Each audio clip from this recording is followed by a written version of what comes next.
I think that if you're sleeping with someone and you're dealing with promiscuity, I think there's a root to promiscuity. And a lot of times that is molestation. A lot of times when it comes to promiscuity, it is an experience that you had when you were younger with someone who was perverted, and it was an experience that you shouldn't have had. You were either exposed to certain things very young that you shouldn't have been exposed to. So when you're young and you have certain things that have happened to you where it's like there's pleasure, regarding to your flesh, you don't understand that. Right. And a lot of times these are things that are not talked about. And so what happens is you grow up and you're more promiscuous. OK, so that's typically where promiscuity comes from. And I think anytime you're like with someone, you're like, man, this person only wants me for this one thing. You got to pull the plug. You got to pull the plug. You got to step all the way back. You have to really, really look at your life and ask yourself, why am I thinking this way? I think if you're in that space and you think personally, honestly, if you think that somebody only wants you for your body, then you need to pull the plug. Like you need to step all the way back and really, really assess some things. Like I'm talking about, ask yourself some very hard questions. Hey guys, and welcome back to another episode of Earthen's Den. And in today's episode, we're going to talk about you've seen the title. And first and foremost, we have to recognize that Black women are hypersexualized. I know I'm just getting right into it. It's only been 14 seconds, but we're just going to make this real quick because, this isn't something that it's kind of just something I'm going in off of a whim, just because this is something that I see often, and especially in today's society. I typically think about Sarah Baartman, right? I think about Sarah Baartman. I have a realization of her. I recognize her in that story. And to me, it is so heartbreaking. And so anytime I see the new movement of today and I see the women going to get the BBLs, and, my mother was telling me about a story. It was a documentary that was on National Geographic Channel about the women who were getting the BBL surgery. And their skin was turning black and all of these things. And, to me, it really saddened me because many women did it for the men. They felt like that was the only thing they had to offer, right? Because society tells them, hey, when you are of a certain demographic, you have certain lumps and voluptuous and you're this way. And so when you're born like this, or when you have these features, that's what you should lead with, right? I said it in my book Seasons, right? Black women are often told to quiet their minds, right? Don't you talk too much. You're too outspoken. You're too loud. You're too ghetto. You're too aggressive. You're too X, Y, and Z, right? But when it comes to their bodies, right? It's like, okay, show that. Lead with that instead. That's what you lead with. You know what I mean? Because if you lead with anything else, then you're too smart. You're too sassy. You're too aggressive. You're too much. Okay, when you use your mind, you're too much. Growing up, just being a pretty girl, I seen that, and I never liked that. I never liked little boys lusting over me, guys lusting over me. I was never with that. That always made me feel so uncomfortable. So for me, that was always just like something I just never desired. I never cared for. Now, my figure is a little different. So, I don't necessarily have, those gifts, right? And I say gifts because, I want to embrace any woman who is of a certain build, and me embracing that is recognizing that, yes, you may be of a certain build, but that is not where your value lies. Do you see what I'm saying?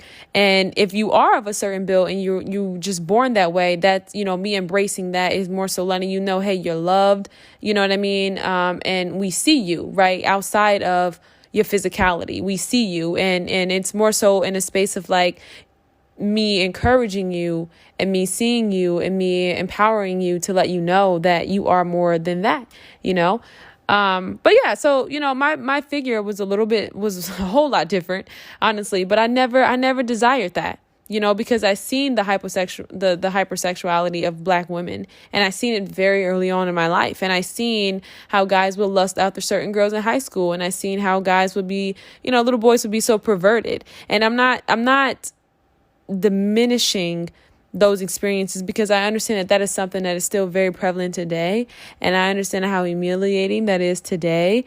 But what I'm saying is that I recognize that.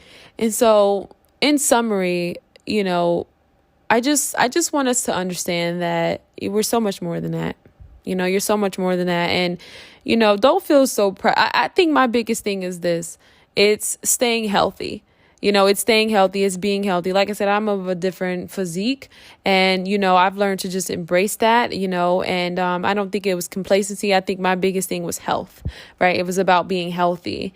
And that was always my main concern. It never really was a matter of, oh, let me get this way or let me look that way, right? It's embracing my body for what it is. That's just what it is. That's how it's always been, right? And that doesn't mean that it always has to be that way. No.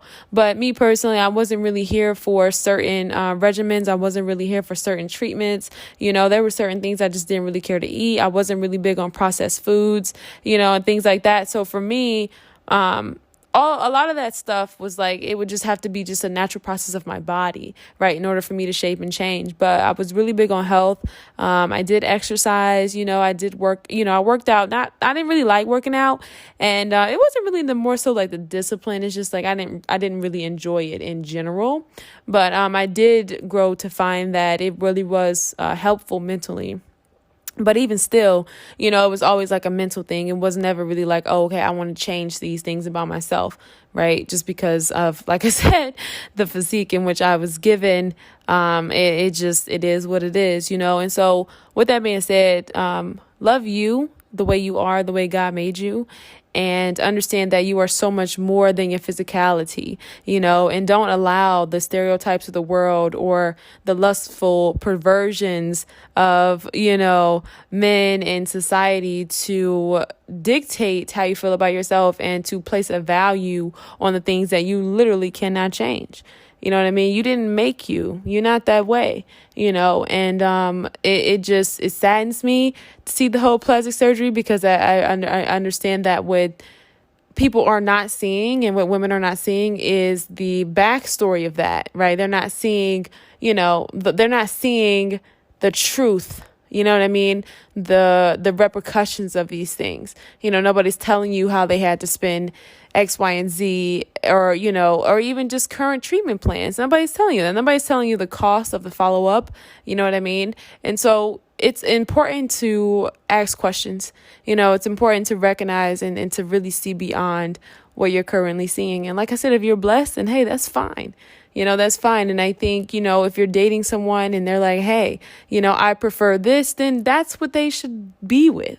You know what I mean? Like, I think it's like I said, it's not a matter of complacency for me. It's always been a matter of health. And I think if you were made one way, you can't, surely you can change it and you can be something different. But to me, it's like, why change so much of who you are? Like genetics and you know what I mean? Those things you just cannot change. Now, if you may be in a space where you're very hefty, and you realize that, okay, you know what, I had these experiences and now I'm here in this place, which is unhealthy, then I think that that's a conversation that needs to be had. And the reason I say that is because it's based on health. Do you see what I'm saying? It's not a matter of, oh, I was born this way, right? At this point, it's a health concern. So that's completely different. So I just want to make that very clear as well. Like, we're not, pointing the finger or pointing the blame, but we are being mindful of our health. And so what I'm saying is that when you're made a certain type of way and, you're maybe built with a slimmer physique,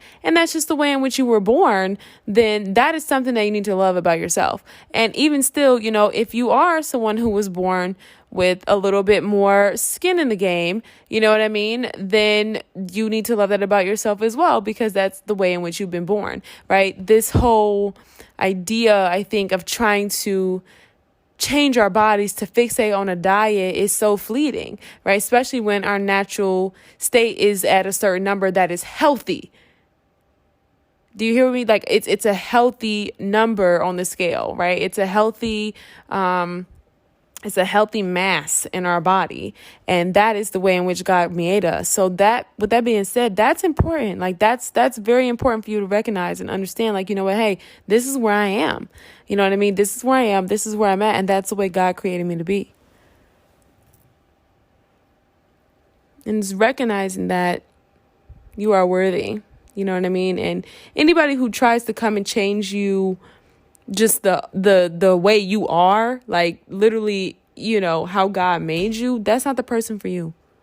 That is not the person for you. Like I said, if it's not a matter of a health regard, then that's something completely different.